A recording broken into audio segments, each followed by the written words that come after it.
Everybody. So, welcome to the homestead, and we're over here in my office portion right now of the cabin. You see, got a little fire going right there, keep the office nice and warm as we are in the northern Rocky Mountains. So, 870 right there, old trusty 870. Love her so much. Been having that for a long time.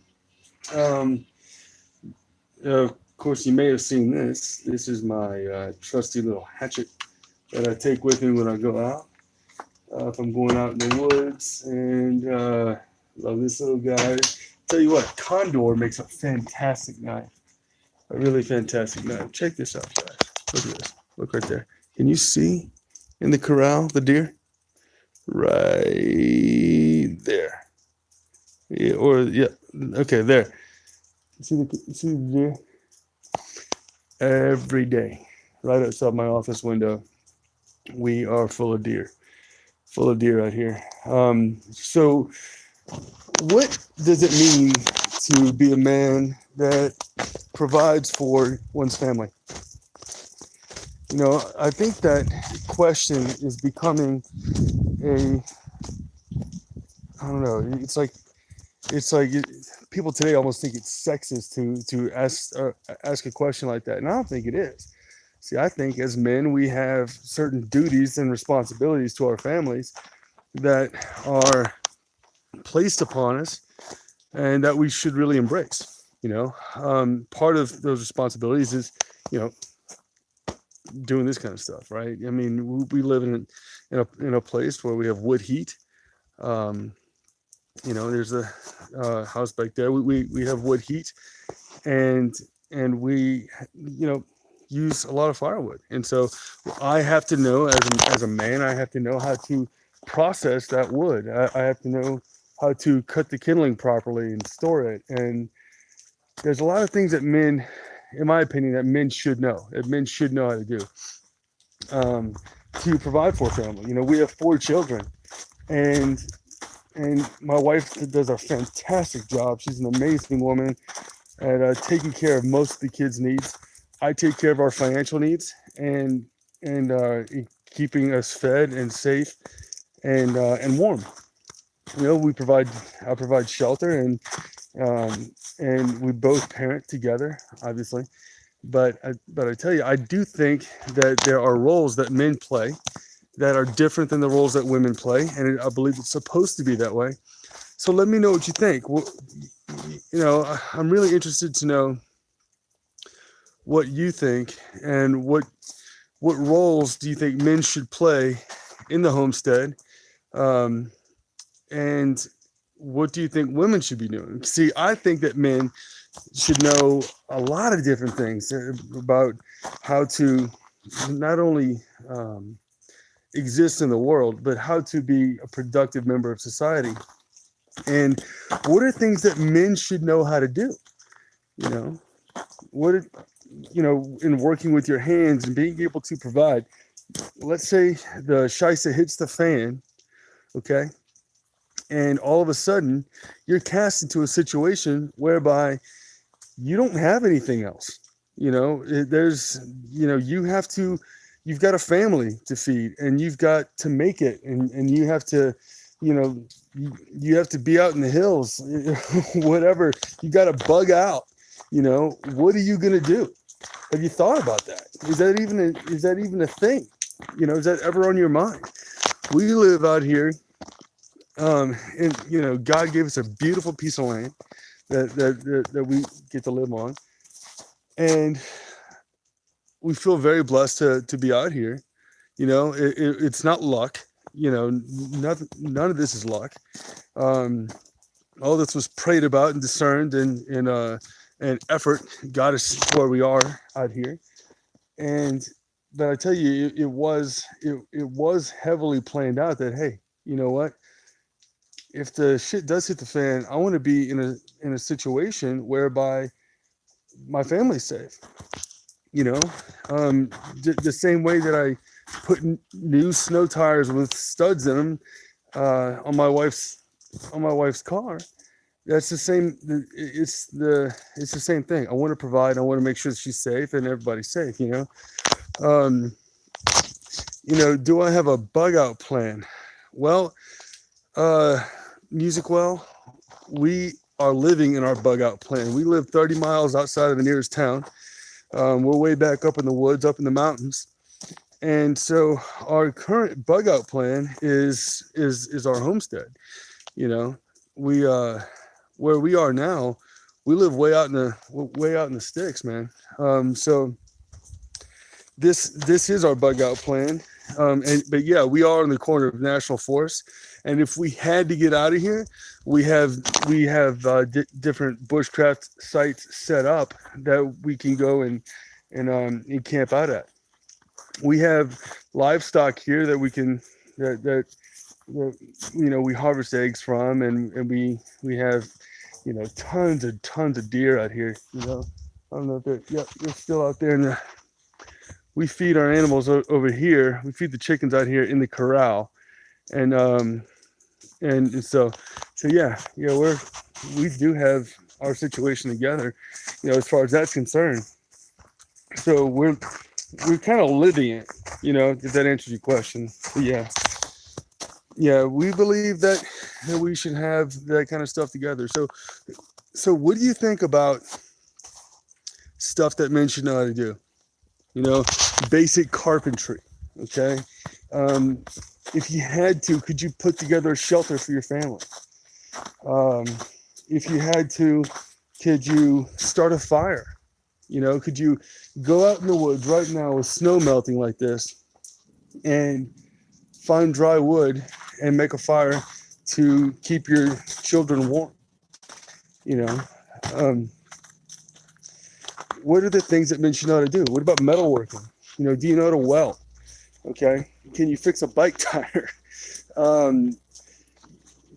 Blacksmithing is something that we use out here. The other day I needed a fire poker, and all I had was rebar, and something as simple as that, I was able to, heat up the rebar, put it on the anvil, and then make a fire poker.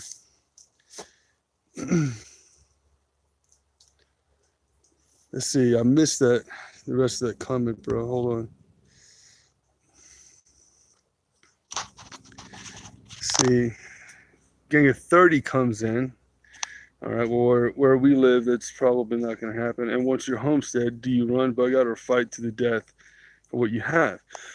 Okay. Well, hypothetically, we chose an area that has a very small population.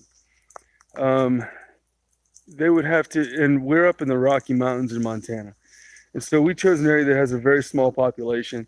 So a gang of 30 coming over here is highly, highly unlikely. They'd have to pass up a lot of locations. And we're not on the road either. So we do, I'm not going to risk the lives of my children, I've got 4 young kids. So I don't know what the answer is to that. I guess you play by ear, but at the same time, you got 30 people with guns coming in, then yeah, they want to confiscate my food and livestock. Yeah, I tell you what, it's always easy to play Monday morning quarterback and stuff like that, and look at somebody else's plan and try to shoot holes in it. But as far as that's concerned, I guess it's going to depend on if they're armed or not. If they're not armed, then they're peaceful, then I would say, well, share. Okay. We have plenty of deer on the property. We've got plenty of game out here. There's elk, there's moose, there's, like I said, tons of deer. We've got chickens. We store food and stuff like that. So I would say do our best to share. But people would have to come, 30 miles out here, and then find us back in the woods. And so no, I don't think that it's a, to us, that's not the concern. Now if a gang of 30s coming in armed, no, I'm not going to kill my family over a house. There's we have other things to do. But the Lord's provided this place for us, so So I'd have to say that he's going to continue to provide, you know.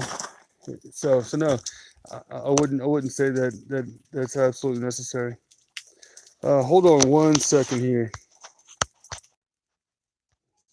Much different situation. Yeah. So no harm done, no harm, no foul. It's just that you can only do what you can do, right? I mean, we're not an army. We are now. If you combine all of our neighbors, okay, and we can't even see our neighbors. All right, and we all kind of like it that way. But all of my neighbors are preppers. I'm a prepper, and we all have, we're all pretty well armed. So we all have ARs and shotguns at the ready and all that stuff, because you just never know what can go down. Even if it's just a bear trying to get into the chickens or whatever, you got to be prepared for that kind of stuff out here. So no, we're all pretty well armed, and they'd have to pass up a lot of well armed places just to come and pick on my place. Um, the, you know, we have a decent home, but it's not there's a lot of places that they'd have to pass up first. There's lots of goats and lots of livestock, lots of cattle around between us and town. So a gang of 30, I just don't see that happening, especially since we are more than 1,000 feet off the road here. So yeah. So bug out plans aside, I'm looking at creating a new channel that centers around raising, being a man and raising kids and raising a family out here, and what it is that men that provide should know. What is it that we should be able to do, accomplish? What skills should we have? Is it the man's job, to do the gardening, for example? Is all food provision supposed to be provided by the man? If you have 4 kids, should I focus on providing food and my wife focus on taking care of the kids and stuff like that? I don't know if there's a real answer for that, but I feel like, and I could be wrong, but I feel like there are certain skill sets that men should have. And if those skill sets, may not be universal, but I feel like men today are highly, highly underqualified at, and underaccomplished at being able to do the things that traditionally men have done. My family comes from the oil and gas industry. And I feel like, we have a large skill set in the oil and gas industry. My great grandfather was a blacksmith. His father before him was a blacksmith. In oil and gas, working on rigs, there's certain things you have to know how to do. We're outdoorsmen. And so when it comes to being able to survive out here, is it easy? No, but I think I can do it. I practice doing that. Hopefully I'm never in a situation where I'm caught out in the woods without a way to make fire or a knife and all that stuff. I mean, there's certain things you have to bring with you, right? But all that aside, I mean, I think that given the right equipment, given the right tools, that there should be things that we know how to do. So what are some of the things that you think we should know how to do as men that would be, let's see. Yeah, well, it's funny that conspiracy theorists are being proven right all the time. So Swam, permaculture is a good one. Yeah, so permaculture, men should know permaculture, okay? Permaculture is a great skill to have. And a lot of people they don't even have an idea, especially in rural areas, that permaculture even exists, So we use permaculture principles all the time. Permaculture is a massive thing that we're exposed to. Um, and a lot of people, when I say permaculture, they have no idea what I'm talking about. They're sitting here fighting barren soil. Not here, we have great soil here, but where they are, they're fighting barren soil and wondering why all they're getting is weeds in their hayfield, and they have no idea what that means. And they try to over fertilize, and they try to kill the weeds with pesticides, and then fertilize that out to grow their hay. It's hilarious, and all we can do is try to educate them, right? Into as to what they should be doing. And every time I notice this, guys go to these ag schools and stuff like that, and that's great. But every time that I show them my way, when I expose to them how they should be thinking as far as their soil is concerned, their soil life is concerned, it's like a light turns on. So these guys that have been doing it the same way for 25, 40 years, when I say, hey, how about you just stop tilling? You don't have to till. Let's go ahead and put a cover crop on there. Why are you paying for nitrogen when the nitrogen's here? It's free. A light goes on, and we make a big difference. So it's a one at a time thing, but yeah, sustainability is what that's about. So if we don't have resources, and we have to create our own. So that's what so permaculture, yeah, definitely. What's another one? What's another good skill that a guy should have? What about hunting?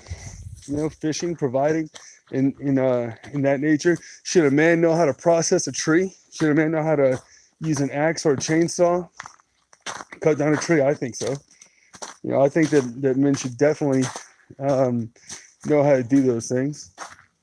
Because if not, when it comes down to it, your family's going to be cold, man, and your wife is going to be mad at you.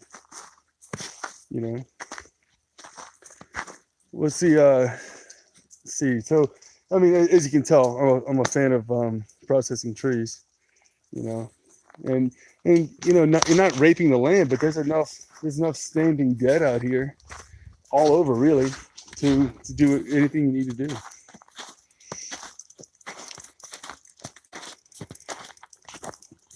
What are some other ones? What about canning and stuff like that? Is that a woman's job? Canning the food? Is that something that a woman should know how to do? Process meat, make fire, repair and repurpose garden? Yeah. Yeah, good. So processing meat. I've been looking a lot at, I've killed, I don't know, man, maybe 100 deer in my life. And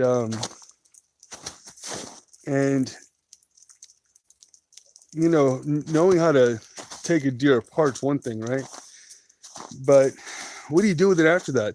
What if you don't live in Montana and it's not cold 6 months out of the year?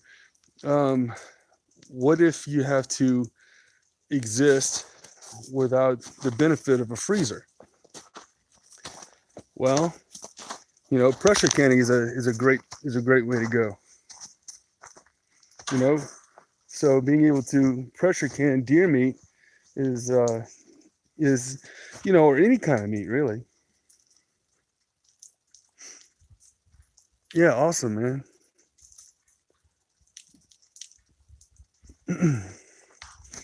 Let me back up here, read what you said. We bulldoze down houses. That looks like, yep.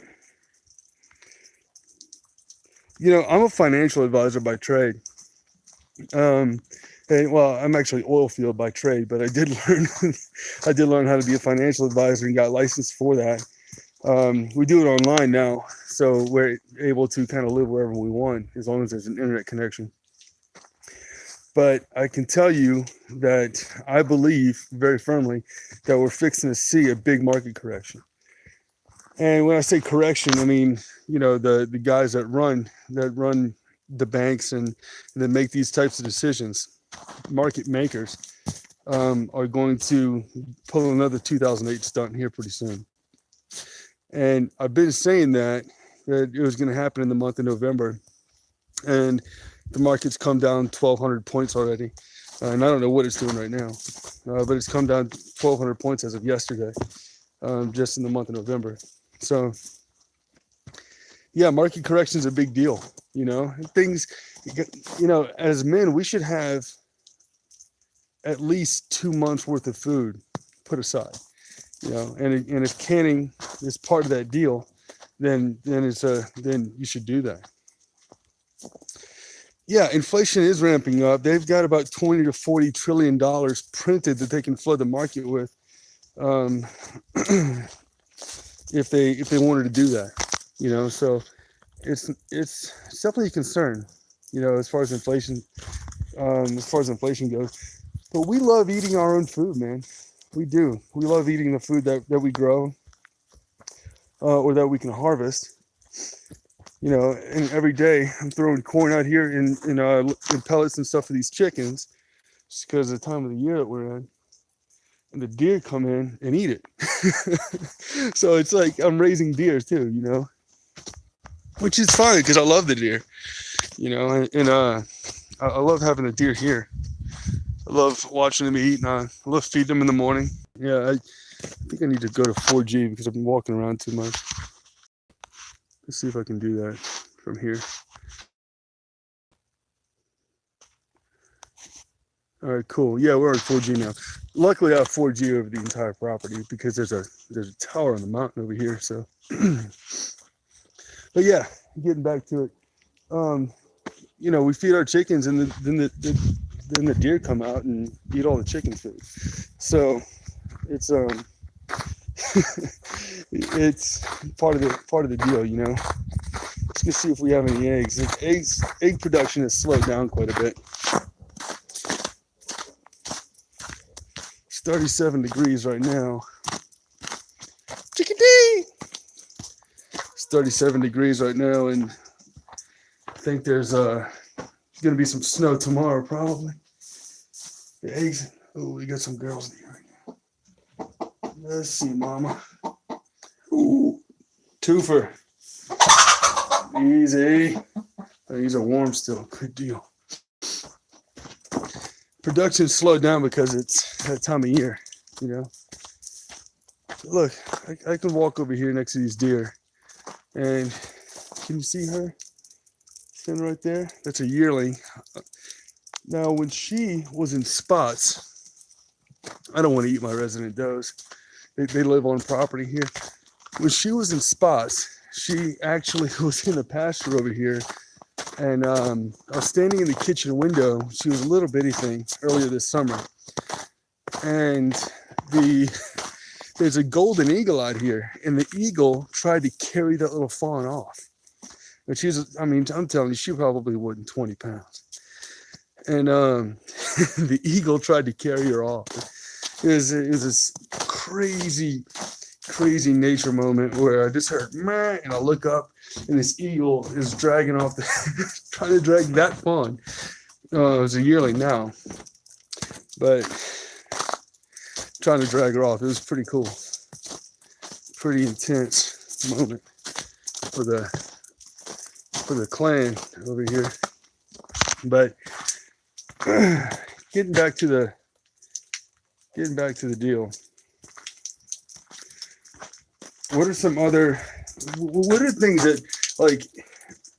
that our grandfathers knew how to do that people have forgotten? Probably walking into Lion King over here. Hey, hot shot. Hi. We'll put these eggs up. Mande mi hermosa. All right. What's that? Okay. Let's see.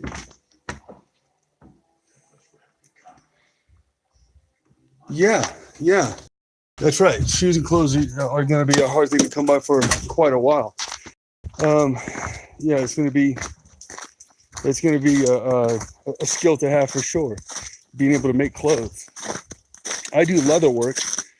But I'm not a clothes guy, and people label certain things as men's work or women's work, whatever the case is. I tend to call bullshit on that for the most part. You know, soap making, plant identification. Yeah. Yeah. I think soap making is look, man, hygiene's a big deal. I make my own toothpick, you know. I think, I don't know how to make baking soda or coconut oil. It'd probably be hard to come by up here. But you can always plan for that and prep for it, right? So you can get a pallet of coconut oil and a pallet of baking soda and all that stuff to kind of tide you over for whenever that stuff happens. It's the little things that you start to miss, right? Like, you'd be 3 months into it and be like, dude, I'm out of Q-tips, and so then what do you have is that you're looking for, then you just have dirty ears and whatnot because you're out of Q-tips, it's those little things. Luckily out here, we've got tons of wild edibles in the spring and summer. And, we've got protection from, we've got big dogs and whatnot, Yeah, man. Wet, dirty ears suck, Flour, sugar. Sure, man. Have all that stuff ready, And so, as you can tell, we've got lots of storage out here. So, but yeah, being able to have at least, just go to Costco and just stock up, have at least 60 to 90 days worth of food. I don't think you need to prep 5 years worth of food. I think that you have 60 to 90 days worth of provisions to kind of get through whatever's going to happen. I think that'll probably be enough for most areas. Maybe not so much for inner cities and stuff like that. But there are large cities that are going to be the ones that are going to get hit the worst, right? So, but yeah, that's, those types of skills. If you have an apiary, I think that honey is going to be worth its weight in gold, no pun intended. But I do think that honey is going to be, a very lucrative trade item should you be able to produce it. We haven't built an apiary yet out here. I'd like to, but it's from what I hear that it's difficult for bees out here in this environment because it's pretty cold. Yeah, and we used to have bees in Colorado, and it wasn't a big deal. We had Italian bees, or maybe they were a cross, but they were a cross out of Colorado, and it seemed to work fine over there around Denver. But out here, we haven't gotten our bee situation straight yet. And one hive provided us with enough honey for our own needs for the year and to be able to give some away. But I think if you're gonna trade with it, you'd probably need at least 4 or 5 of your own hives to be able to sustain trade, or 10 or 20 if you can do it. I would probably go with those flow hive jobs nowadays, just because I've done it the other way, and I want to see how those flow hive things work. Okay, I'm back. Sorry guys, I'm walking around here. For some reason, the YouTube app keeps restarting. I don't understand why. But yeah, so that I think the flow hive deal would probably be the easiest thing to do. Just turn the knob in there and it flows honey into a jar. Turn the knob in there and it flows honey into a jar. Harvesting honey doesn't get much easier than that, I tell you. That's a pretty darn neat invention, whether most beekeepers these days like them or not. It's a pretty neat invention. I think a lot of the beekeepers that don't like it,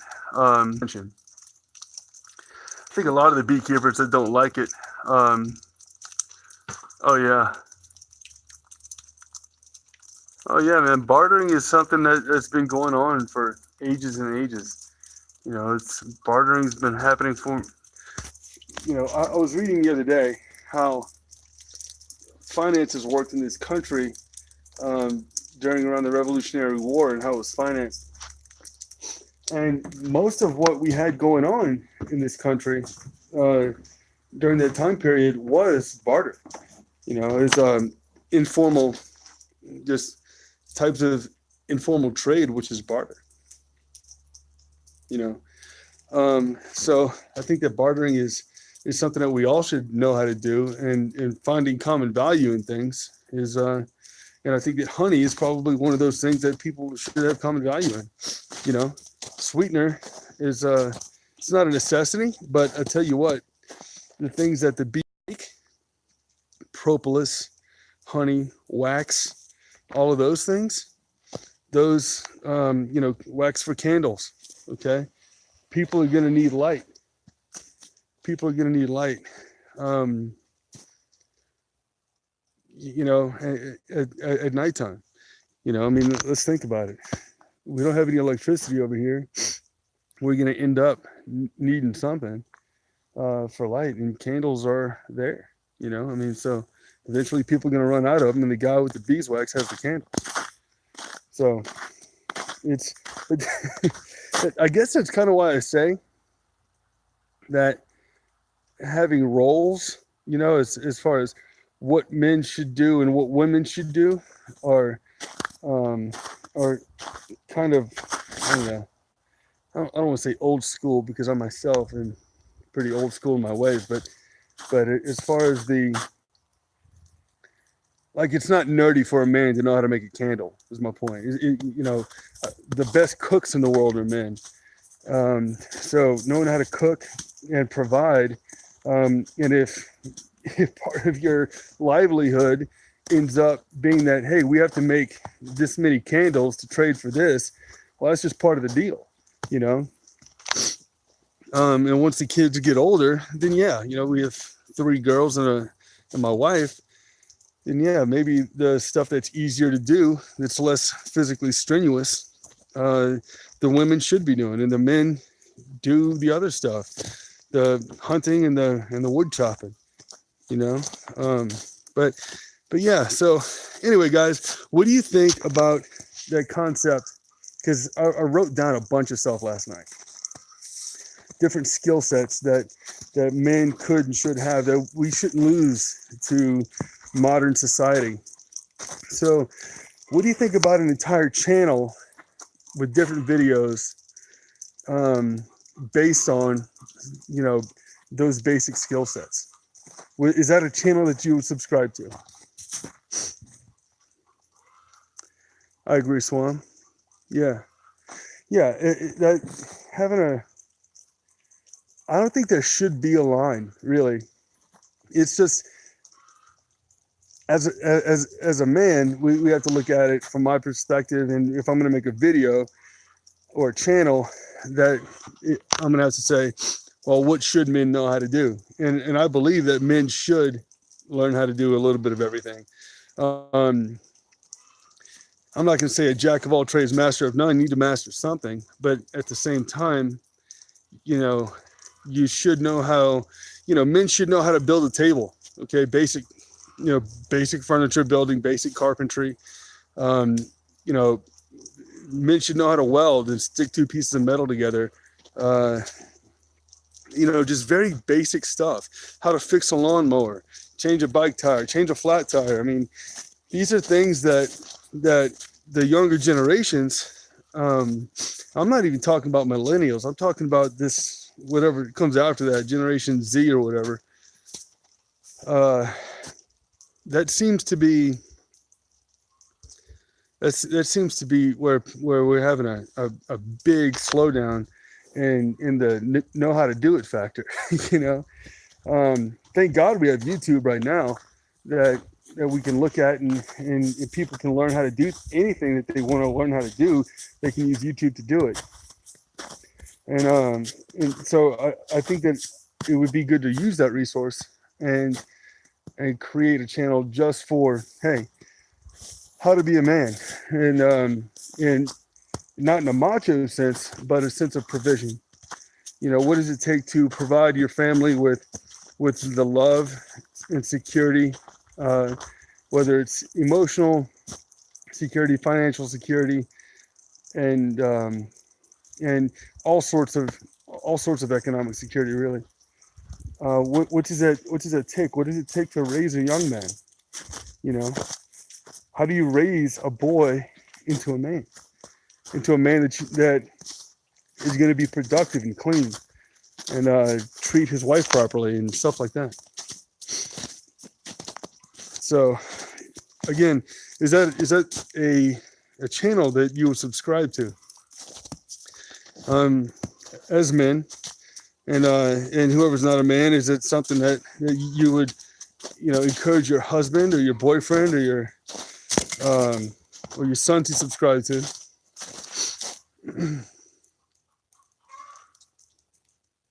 Good deal. Well, thank you for that. Thank you for that. So, yeah, I think, okay, cool deal. Well, I guess we'll go ahead and get started on that then. And I'll make an announcement on this channel. And what you can do is go ahead and hit the notification button on here on my channel. It's where on this channel, just hit the notification button so you can know when the next stuff is coming out. And what we'll be able to do is just notify you for whenever that takes place. Like our little snowman, he's melting because it's warming up outside. So if y'all do that, then you'll be able to know when, and I'll make a video on here about when when the next one's ready. Cool, guys. I really appreciate your input. Thank you very, very much, and I look forward to seeing you on the new channel. God bless. If I can figure out how to turn this thing off. You guys rock. God bless y'all.